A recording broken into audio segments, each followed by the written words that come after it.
Oh, okay. So I've just pressed the record. Okay. It says. Hi, everybody. Hello, XWA. Hi. How are you doing? I'm doing good. How are you? Hey. It has just started raining. Hey. Yeah. Really? Yeah, unfortunately, but we'll live by. Sia. And Salima said she can't hear us. Her thing might be, her sound might be off because I tried to speak to her.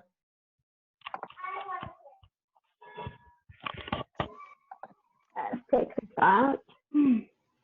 Hello. Sure, Sia. Hello. How is everybody? Great. We are all great. Good. Sorry, I had trouble logging in. I don't know if I've missed anything. Nothing. We were just saying hi. Oh, okay. Okay, awesome. Sia, I think by now we do Yes. have an idea of each other, us as people who are here. Who goes first, me or you? Let's go straight for it. I think I have a shorter piece, so you can go first. Oh, okay. All right. Tell me if you guys can see my screen again. Can you? No. Oh, we don't see it. You don't see We my finally screen? learned how to use Zoom. Beautiful. Now it's better that you can't see my screen. Okay, I'll go now. So this piece is it's called Conversations with Victoria.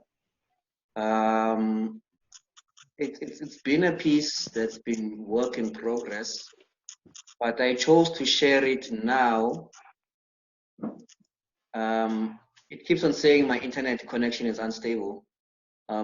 I chose to share it now because it was one of the projects I wanted to do for 2020, particularly Dengwa. In SA, we've got the what you call the 1820 settlers. That's when the British came, and this year being 2020. So I wanted to create dialogue on that theme, 200 years of settler invasion. So let me go for it. I take it people read, so I won't explain much. It goes like this. One day the bones shall rise, refusing their tormented homes in ravaged land, where Mother Earth is deafened by her children's call. One day this kingdom's walls shall speak of how they had enclosed on a growing civilization, how they kept evolution out and allowed disease to creep in. They shall tell stories of war, burning grass and smoke clouds, how the brave fled the battle while the wise chose to die. They shall speak of their collapse on human kings, grinding their bones to dust, bone dust blown from pillar to post, like ghosts of empty souls with no hope. My king, I've searched the land, seeking for the one who shall bear witness to what I've seen. Elders, no voice has yet spoken of the tales that you told. All the truth that once was is suppressed in the depth of your tombs. The winds have denied knowing you. They now sing a different tune. The land hides your bones from your descendants. Your children who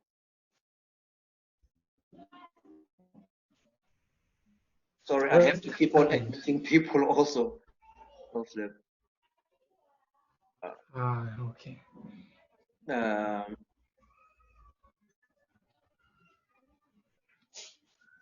Sorry, guys.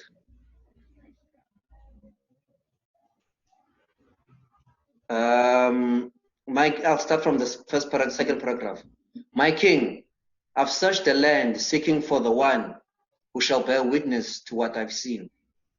Elders, no voice has yet spoken of the tales that you told. All the truth that once was is suppressed in the depth of your tombs. The winds have denied knowing you. They now sing a different tune. The land hides your bones from your descendants. Your children, who once walked it with pride, now take refuge under the rocks. They fear what is to come. In our time, stone has become more precious than life. Sticks break bone, and metal has led many to where you call home, the bowels of the earth. My forefathers, I've returned to the land where you have taken eternal rest. This land, my cradle, and your deathbed, is perhaps wise in blinding you to what we have become. But still, every thump and knock of our heels sends shivers to your core. Confuse not the savagery of angry spades and picks digging into the earth with the seeds we sow. Our land is rich yet humble. Once it supported all life as a footstool of mountains, but the hills have made way for a new civilization, a civilization that worships stone. They burn our houses and tear the dead out of their graves, like husbands abusing their pregnant wives until they miscarriage. All this while cutting into the earth, stealing land and erecting monuments. The earth is heavy and the land groans as it is forced to carry these stones. Foreign stones, stones that stand tall and confuse the winds until the winds refuse our song. We are now yoked to these stones. They stand stubborn in paths like rooted oak. From our rich black complexion, this is an empire of a different tone, an empire of endless sins, and insists on casting stones. Rise, my king. Rise, you of humble spirit. Rise and speak for yourself, for your truth is the land's tale, a story yet to be told. Bass guitar, boom boom, atmosphere. Beware the queen of stone prancing in our midst. Plow not your fields and carve her stone. Clear the forests and build her roads. Crumble to the ground as she comes forth. Be silent and listen as she speaks. And then the queen, Victoria. Under my feet lie many graves. Across continents I've left a trail of death and perfumed the world with the stink of my breath. I've spoken aloud and silenced many. The sound of my voice came with a thunderous force, parting your heavens until your definition of God you lost. Now we stand in your presence, stone and marble, cold and upright for you to idol. Worship me, bent on one knee. Fear me. I am a plague that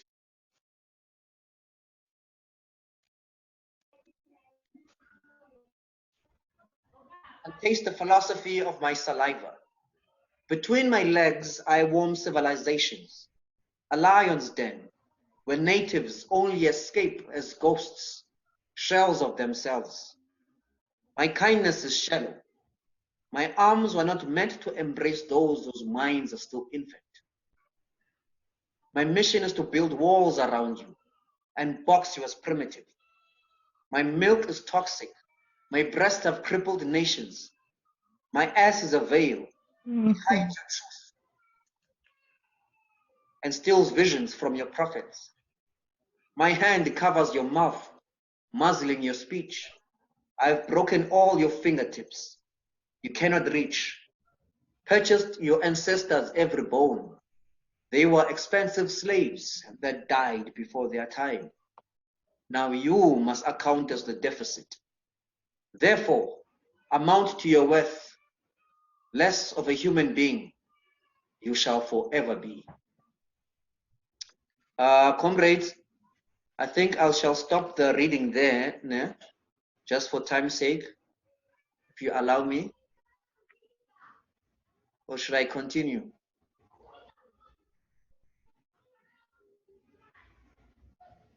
No, it's cool. It's cool. Yes, yes, just for time's sake. I think let me do it like that. Are we commenting now or allowing others to read? Let's comment now so that we don't lose our train of thought. Okay. While listening to it, I'm thinking, hey guys, my name is Selima Vest from Namibia.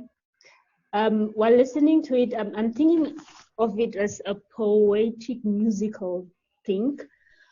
Because when I was reading it, I'm looking at it like I don't know, kind of like a speech perhaps. But now that you are reading it out, I'm imagining it with a poetic musical in the background where you have some sounds. I mean, where you have like a choir singing a certain parts, and then you come in with you reading that out in that poetic manner.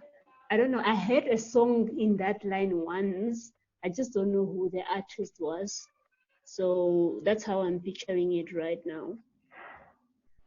I don't know if you guys get me. I do. Okay. I follow you, Selima. But I had a picture of it as a play. Is it a play, Kolisa? It is a play. It's a poem that is supposed to be a play. Like a poetic play, you know, not just your normal dialogue within a play, but a play or a theater production that's delivered poetically. I'm not sure if I. Okay. That makes sense. Yeah. Yeah. Okay. Yeah.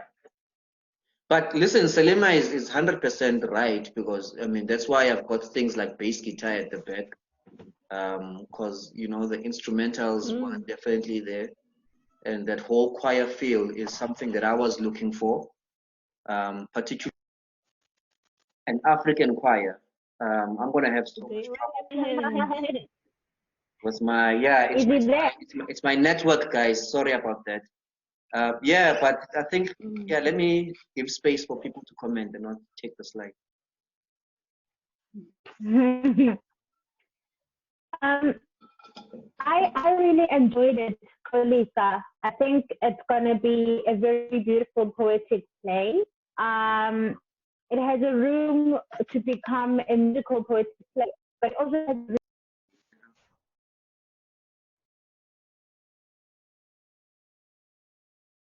well.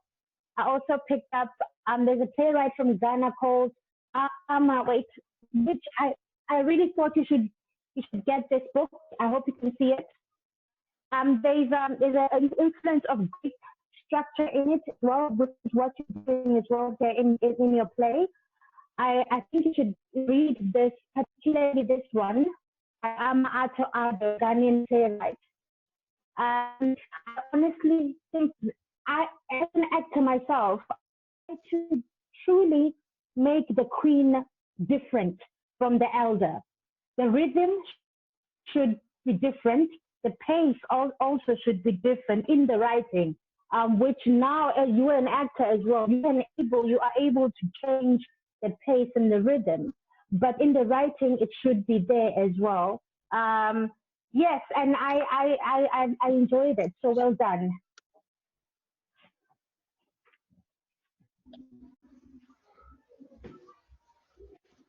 Yeah. Oh, wait, someone else can comment now, or? Tango, you wanted to say something? Surely, yes, I do. First of all, this is publishable material. I'm actually going to have to say that now because okay, Feliciwe, thank you for your comment about the Queen's part, but let me just differ a bit because I actually loved the Queen's pacing. And I feel like you have really made her this larger than life tyrant. And the whole, you picked her words quite correctly. It's like there's so much specificity. You want to make her look like this, big badass villain who has come to dominate. And I got really caught up while you were reading the Queen's part. I am also going to comment on a certain line. Yes, here we go. Okay, yes. My arms were not meant to embrace those whose minds are still infant. That is poetic, but truly representative of, back then, white influence and how it degraded the state of being black as a whole. The fact that Africans were and still are deemed as primitive by, many white people. This line is very evocative of that feeling. Whose minds are still infant. I felt it. It pierced me. It got me thinking. I feel like you really achieved so much with the Queen's dialogue. I mean, I can't even correct that. There is nothing I could correct in that part. Yeah.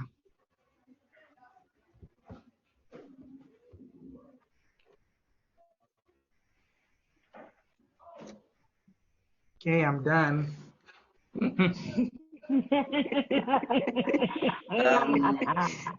I think maybe one more, and then we can go to Sia.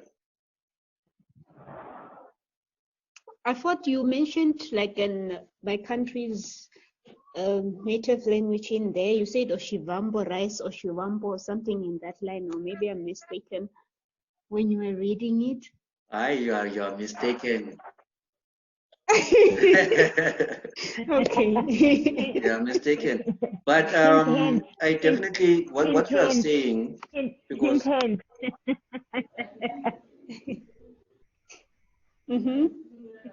it's also something that I've been contemplating about, because I do want, especially the king, it's something that I would want for him. I've translated him into isiXhosa, just to ground it on that particular area. But the problem now with when you ground it, you kind of like ethnicize it to a locality. So of which the narrative is common, because it can be in isiXhosa, it can be in isiSotho, it can be in Shivambu, Herero, Swahili, all over. So I mean, yeah, that's definitely something to look forward to, translate it into as many African languages as possible. I do have a comment actually. I forgot this because I was commenting on the contextual aspect of your writing, but I forgot. Your language is impeccable. I mean, I am shocked. I'm like, you need to also teach us language. That's because, good. Wow. I mean, am I the only one who thinks that? I am probably not the only one who thinks that. Let's wrap up, guys. Let's go to Sia. Let's go to Sia. All right. Yeah. Sia, I unmute my brother.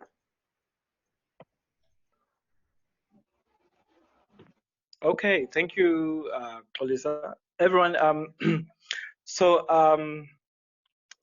this is a very short draft of something that I have just started working on. There are no accidents. I didn't expect Amazdamij to overreact when I joked about killing a few people from my past. Wasn't made for murder.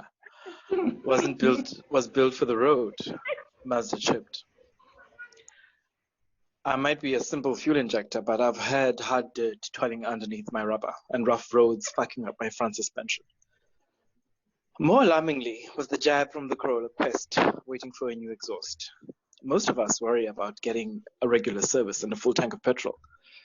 Wanting to go around killing people is a privilege only a twin-engine hybrid can afford. Fuck, I thought to myself. I'm not amongst friends at this cheap garage service center. But I knew I had to ditch the place when the mechanic shook his head at me, saying, "How the mighty have fallen. I know a red flag when I see one." Luckily for me, he is a guy who knows a thing or two about power steering issues. So he quickly got my joints together and I stopped leaking. I didn't really hear my owner mentioning his name. She just referred to him as the mechanic. So the mechanic took me around the block, sitting on my leather seats with his oily overalls, his arms sticking out of my window. He made sure a lot of people saw. My owner fetched me later that afternoon and rushed me over to pick up what humans call kids. Personally, I detest kids. The grown humans keep making them one after the other, and it doesn't matter that each new one comes with its own set of factory faults. When they are sleeping, the kids are not a problem. It's the unwarranted yelling, the spilling of fizzy drinks all over one's back seat, and of course the obsession with sticky sweets that make me wonder why anyone would let one inside a Volvo. However, collecting the kids is an opportunity to meet up with Mercedes and Lexus. Our owners have what's called a friendship. So the three of us always find ourselves parked together somewhere, sharing life stories. "It's official, you guys," says Lexus. "They're going to sell me. Apparently, I'm a luxury they can't maintain anymore.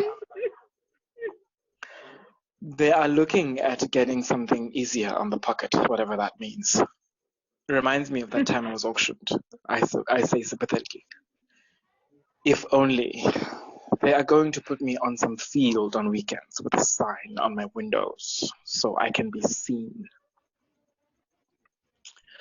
Humans are despicable. They are the true virus of the world. "You're not helping, Volvo," sanctions Mercedes. "That's how they do it," Mercedes confirms in an attempt to soothe our companion. "I wouldn't worry too much if I were you, though, Lex. They are going to have a difficult time finding a buyer to take you off their hands." My owner and her man were talking about how scarce money is for everyone. Imagine if they sell you to someone who hand washes you with dishwashing liquid. "Don't be so dramatic, Volvo," Mercedes chastises me. There is not a human alive that would treat Alexis that way. If I'm being honest with you guys, I haven't been to a car wash in months. My owner has been hand washing me with a cloth and water from a bucket. Silence. "No undercarriage wash?" Mercedes reflects after a while. "Damn. I'd do anything to feel some power brushes all over me. Easy, Lexus. Easy, buddy. I was serviced by a petrol station mechanic today," I erupt. "No," they gasp in unison. I had to wait in line behind a Corolla and a Midge. Morons were judging me because I was thinking of causing an accident. I want to get rid of all of them. Even the new one they just invented, bastard, cries way more than it ought to. Now don't get too carried away, Volvo. Lexus, talk some sense into your friend here. What exactly did you have in mind, Volvo? "The hell," screeches Mercedes. "I know you two are going through a rough time right now. A rough time is when they use you to teach their kids how to drive. Bastards slamming the brakes like they paid to." "Look, Volvo, I know a few vehicles that have done what you want. Ending things is never the best option. What else is there, Mercedes? It's easy for you to talk. Your owners have money. Mine struggle to even give the car guard a few coins. There's hardly loose change lying around me these days. I don't remember when the last time my boot was filled with groceries. But are you willing to be a write-off? That's what will happen, you know. You'll be a write-off." We are interrupted by the school bell. Shortly after, our owners collect the kids and they are slammed into our back seats. The noise. The kids are promised takeaways for supper, pizza or burgers, their choice. This is always her strategy when she is going to drop a bomb on their world. Wow. Okay. To read. The writing is so humorous and witty at the same time. How you managed to come up with that, I mean, bravo. Also, wow, a concept I would never thought would be done. I couldn't think of it myself as well. I mean, you got cars, the protagonist, so this is gold. I seriously hope we get to read more of this. And I love how sarcastic the cars are. It's actually a relief, and it makes the work a very easy read. I don't think I have anything to say at the time, probably because the work hasn't gone further. So yeah, that's going to be my comment for now. It's a good So work yeah, in is it progress. going to be a film? Come again, I didn't hear Yeah. that last question. I wanted to find out, are you planning to make it into a film? Maybe a cartoon? I was just planning it as a short story for now. Okay. This was a paragraph I did at Rhodes when we were doing our course, and then I kept it in my laptop, and then one of the teachers actually encouraged me to write further. I literally had a paragraph of this as an assignment that I was very lazy to finish. I don't know what to do with it further. Oh, okay, you don't know. But it would be nice in a short film, perhaps. Okay. Of animation, perhaps that would be great. Okay. Yes. Thank you for that suggestion. I completely agree with Selima. I think it would make for great animated cars of nature. You know how humans are, how we cheat nature, how our lives are so exploitative to the things that we use.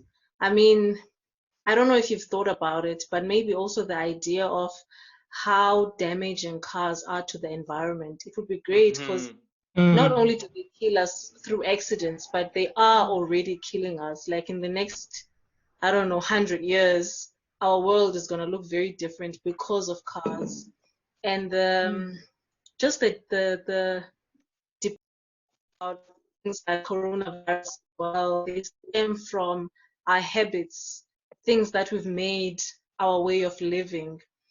So I love the criticism on humans in the story, but like in a very funny way that actually still makes you laugh, but like actually makes you think about it, because we use things as a means to an end, but you don't think about when you are stepping on those brakes and that accelerator that much and you're not taking care of that car or whatever, that ultimately causes accidents. Like it's us. Accidents are human faults, ultimately. You know? So I absolutely love the concept. Like Ndegwa said, the idea of using cars is